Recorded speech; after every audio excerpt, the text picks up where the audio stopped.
2020년 9월 28일 월요일, 오늘은 시편 14편 말씀입니다.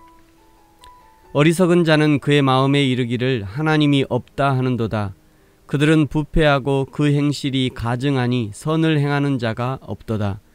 여호와께서 하늘에서 인생을 굽어 살피사 지각이 있어 하나님을 찾는 자가 있는가 보려 하신즉 다 치우쳐 함께 더러운 자가 되고 선을 행하는 자가 없으니 하나도 없도다. 죄악을 행하는 자는 다 무지하냐? 그들이 떡 먹듯이 내 백성을 먹으면서 여호와를 부르지 아니하는도다. 그러나 거기서 그들은 두려워하고 두려워하였으니 하나님이 의인의 세대에 계심이로다. 너희가 가난한 자의 계획을 부끄럽게 하나 오직 여호와는 그의 피난처가 되시도다. 이스라엘의 구원이 시온에서 나오기를 원하도다. 여호와께서 그의 백성을 포로된 곳에서 돌이키실 때에 야곱이 즐거워하고 이스라엘이 기뻐하리로다. 아멘. 오늘 1절에 어리석은 자는 마음속에 하나님이 없다고 말합니다. 그래도 2절 하나님이 혹시나 하나님을 찾는 자가 있는가 하고 찾아보셨지만 3절 다 치우쳐 함께 더러운 자가 되고 선을 행하는 자가 없으니 하나도 없다. 이것이 하나님의 결론입니다. 세상에는 하나님의 의의 기준에 합당한 사람이 단 한 사람도 없습니다. 우리도 마찬가지이지요. 오늘 예수를 믿는 나를 포함해서 이 세상에는 하나님의 선의 기준을 통과할 만한 사람이 단 한 사람도 없습니다. 그것이 명백한 사실입니다. 세상에 의인이 없으니 악인만 가득한 거죠. 4절에 어리석은 자들이 하나님의 백성을 떡 먹듯이 한다고 말씀합니다. 자신들의 이익을 위해서 무자비하게 다른 사람들을 착취하는 인간들의 모습을 보여주는 것입니다.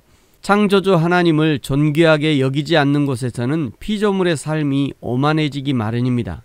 세상 한가운데 자신을 세워놓고 자기가 우주의 중심이 되어보지만, 그래서 자랑하고 자신감을 갖고 살아보려 하지만, 그러나 인간은 두려움에 휩싸이게 됩니다. 5절에 그러나 거기서 그들은 두려워하고 두려워하였으니 보호자도 없으며 한계와 경계선도 없고 모든 일들은 계속해서 위험스러워질 뿐입니다. 한계와 경계선 그리고 울타리가 없다는 것은 한없이 자유로운 것처럼 보이지만 그것은 동시에 위험을 동반하는 일입니다. 언제든지 적이 침입할 수 있다는 말이죠. 언제든지 이리들이 공격해 올 수 있다는 것입니다.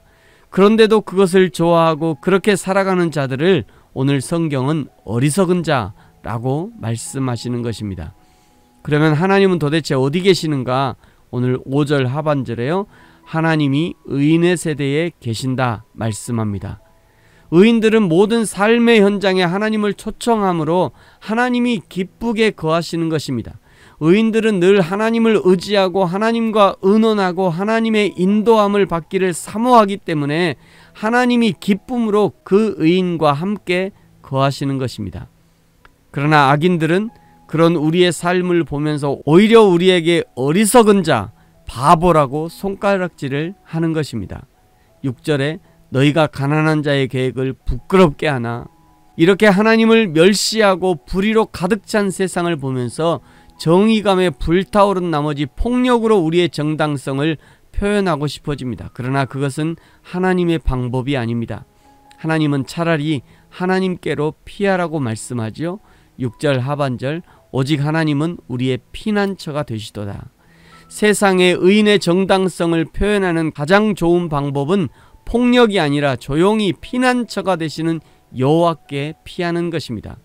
폭풍을 치는 벼랑에서도 어미의 품속의 작은 새는 세상에서 가장 평안함을 느끼는 것처럼 세상이 우리를 삼키려 할 때도 우리가 여호와의 품속에서 안정감을 누리는 것이 세상을 향해 보여줄 수 있는 최고의 무기가 되는 것입니다. 마지막 7절은 어리석은 자는 하나님이 없다고 말한다고 탄식했던 시인이 이제 소망이 가득한 노래로 마무리합니다. 7절 이스라엘의 구원이 시온에서 나오기를 원하도다. 여호와께서 그의 백성을 포로된 곳에서 돌이키실 때에 야곱이 즐거워하고 이스라엘이 기뻐하리로다. 아멘. 시온은 예루살렘을 말하는 것입니다.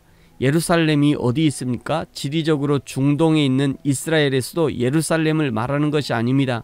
예루살렘에는 하나님의 성전이 있고 하나님의 성전에서는 여호와 하나님께 올려드리는 예배가 끊임없이 드려지는 곳이었습니다. 그러므로 구원이 시온에서 나오기를 원한다는 것은 지리적 예루살렘에서 메시아가 나온다는 말이 아니라 예배를 통해 하나님의 구원의 은혜가 베풀어진다는 의미입니다. 사랑하는 성도 여러분, 세상은 하나님이 없다 합니다. 하나님이 없다 하는 세상의 외침이 강해질수록 그것은 반대로 참 하나님이 계시다는 증거입니다. 세상이 갈수록 의인들, 하나님을 인정하는 자들을 어렵게 하고 괴롭게 할 것입니다. 그때 우리의 가장 좋은 피난처는 바로 하나님이십니다. 저와 여러분이 하나님의 진리의 말씀에 영혼의 닻을 내리고 어떤 폭풍우가 몰아쳐도 흔들리지 않는 신앙으로 평안을 누리고 우리의 피난처가 되어주시는 하나님을 기쁘시게 하는 저와 여러분이 되어지기를 예수님의 이름으로 축복합니다. 아멘.